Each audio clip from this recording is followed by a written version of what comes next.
ఈ సమావేశానికి నన్ను ఆహ్వానించినందుకు చాలా గర్విస్తున్నాను. ఎందుకంటే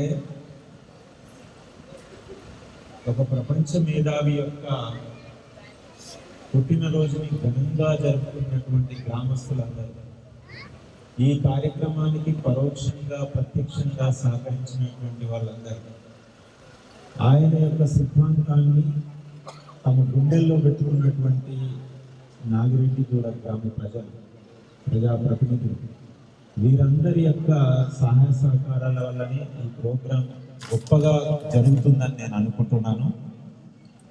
రాబోయే భవిష్యత్తులో కూడా మనం బాబాసాహెబ్ అంబేద్కర్కి ఇచ్చే ఘనమైన నివాళి ఏదైనా ఉంది అని అంటే అదేంటంటే, ఇంతకుముందు ఇక్కడ మాట్లాడినటువంటి అమ్మాయి, your good name Akhila. So మనకు ఆస్తులు లేవు, మనకు భూములు లేవు. ఈ దేశంలో మెజారిటీ ప్రజలకు భూములు లేవు, ఆస్తులు లేవు, వారి దగ్గర పరిశ్రమలు లేవు, వారి దగ్గర వ్యాపారాలు లేవు, వారి దగ్గర ఎలాంటి విలువైనది లేదు. అందుకే బాబాసాహెబ్ అంబేద్కర్ భారత రాజ్యాంగంలో అందరి విద్య ఇది ఇచ్చాడు. దీని ద్వారా మిగతా అన్ని మీరు సంపాదించుకోండి అని చెప్పాడు. ఈ రోజు ఏ పరిస్థితి వెళ్ళిపోయామంటే, విద్య ఒక్కదాన్ని పక్కన పెట్టేసి మిగతా అన్నిటిలో మనం చూసి పరిస్థితి వచ్చింది. అది తీసుకొచ్చే దీని నుంచి ఒకప్పుడు తినడానికి తిండి లేని పరిస్థితిలో ఉన్నటువంటి మేము 100 రూపాయలు ఫీజు కట్టలేని పరిస్థితిలో ఉన్నాం.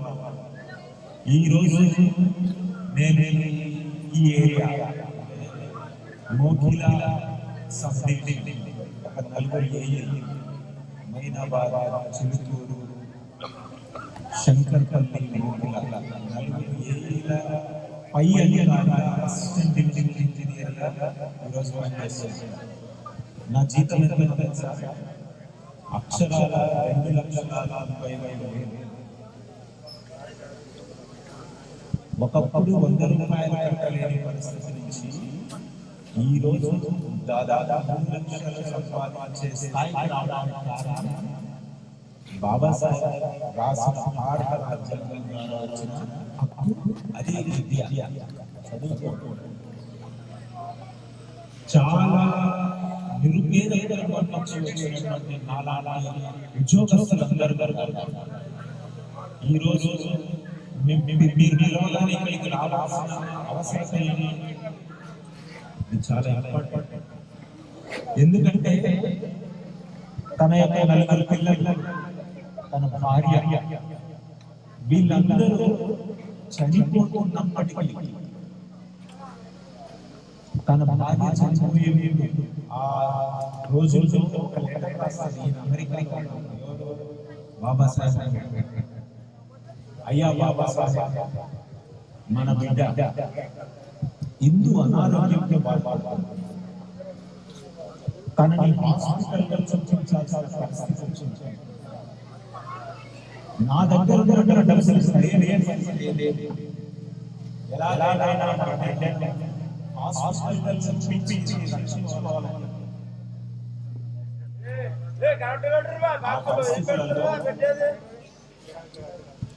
ఆ పరిస్థితులలో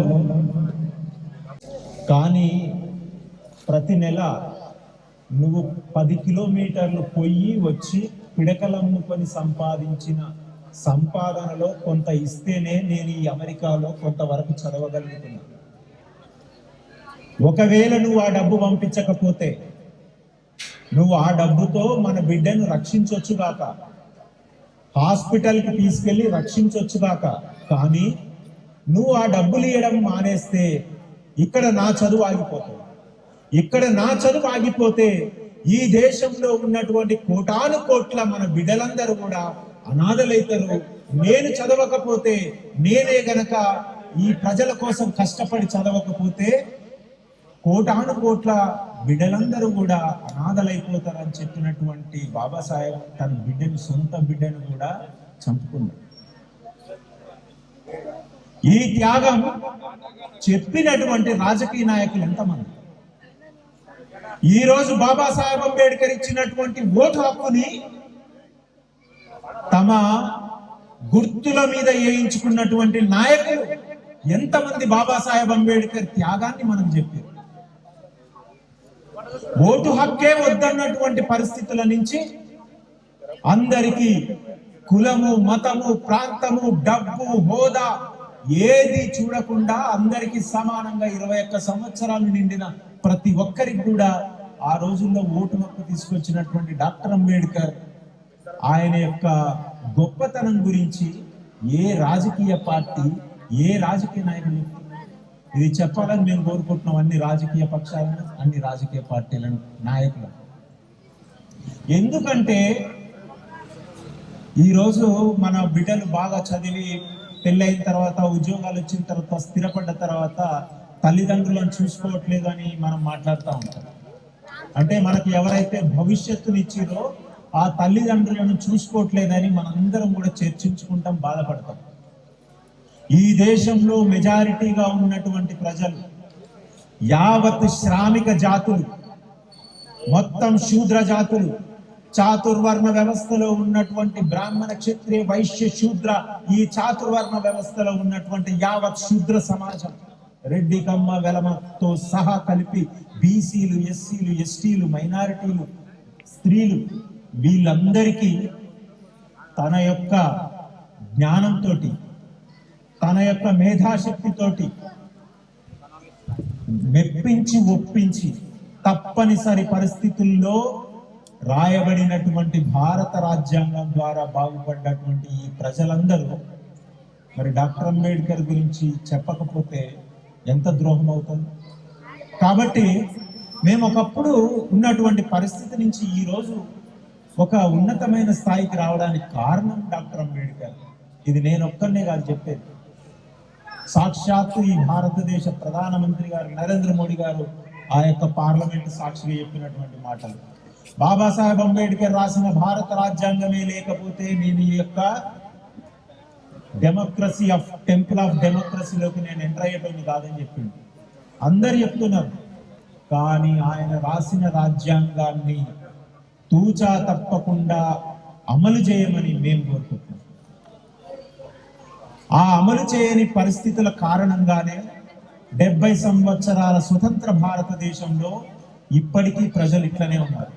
పక్కనే ఉన్నటువంటి చైనా సూపర్ పవర్ గా ఎదిగి శాస్త్ర సాంకేతిక రంగాలలో ది బెస్ట్ పరిస్థితులలో చైనా వెళ్తుంటే మనమంతా కూడా దేవుడి దయాల చుట్టూ, పండుగల పబ్బాల చుట్టూ, మూఢనమ్మకాల చుట్టూ, అశాస్త్రీయమైనటువంటి విద్యా విధానం వైపు, అశాస్త్రీయ పద్ధతుల వైపు,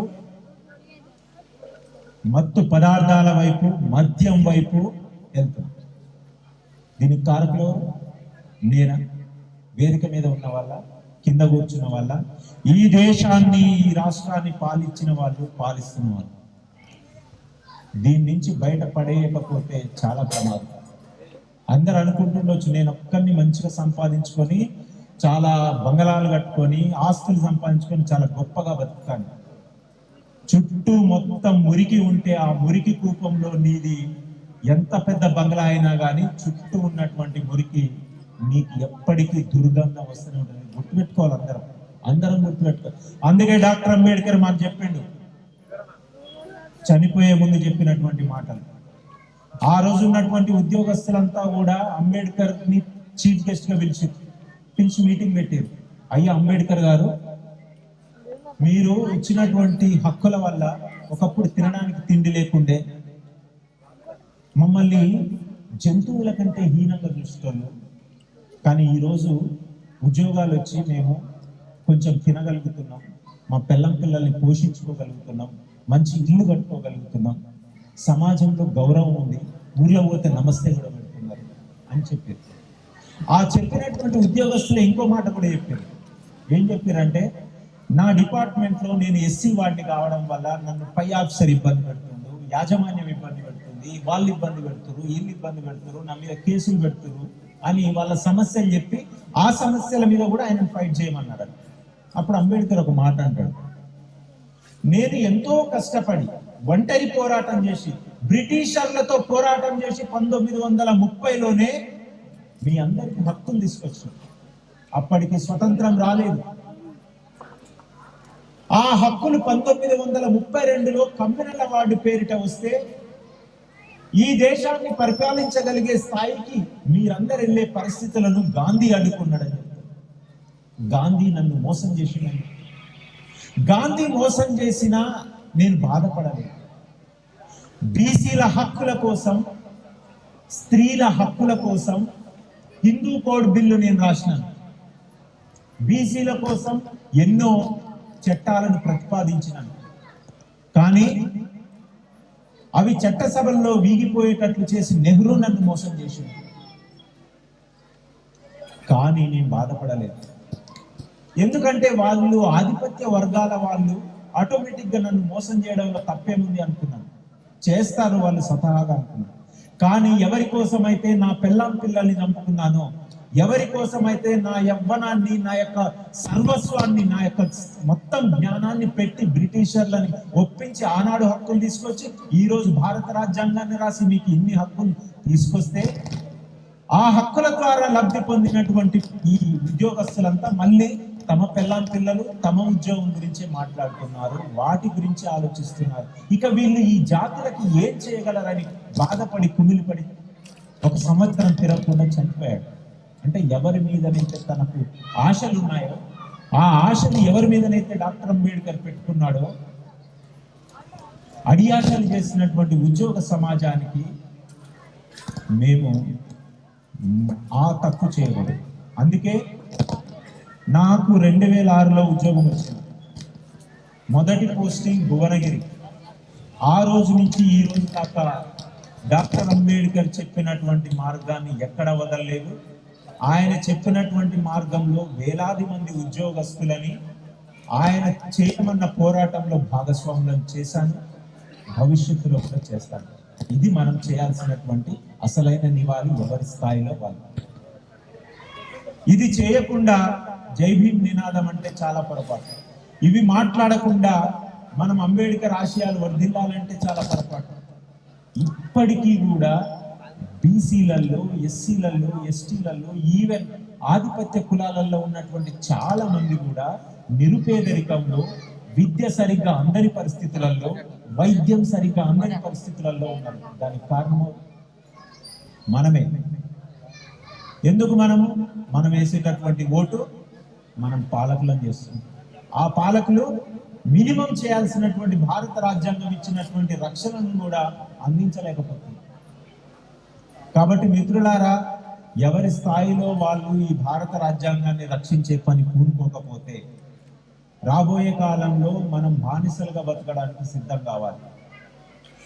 బానిసలుగా బతకడానికి సిద్ధమయ్యే వాళ్లకు మాత్రమే డాక్టర్ అంబేద్కర్ గురించి ఆలోచించాల్సిన అవసరం లేదు.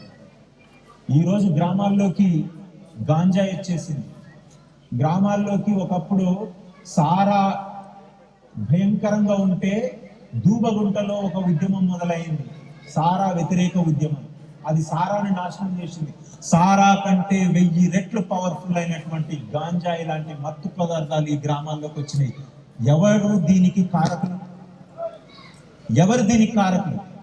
ఇది ఆలోచన చేయాల్సినటువంటి అవసరం. ప్రభుత్వాలు దీని మీద దృష్టి పెట్టాల్సినటువంటి అవసరం ఉంది. దీని ద్వారా, ఈ మత్తు ద్వారా చిత్త అయిపోయేటటువంటి జీవితాలవరి మెజారిటీగా ఉన్నటువంటి ఈ ప్రజలవి. కాబట్టి ప్రజాప్రతినిధుల మీద కూడా చాలా బాధ్యత ఉంది.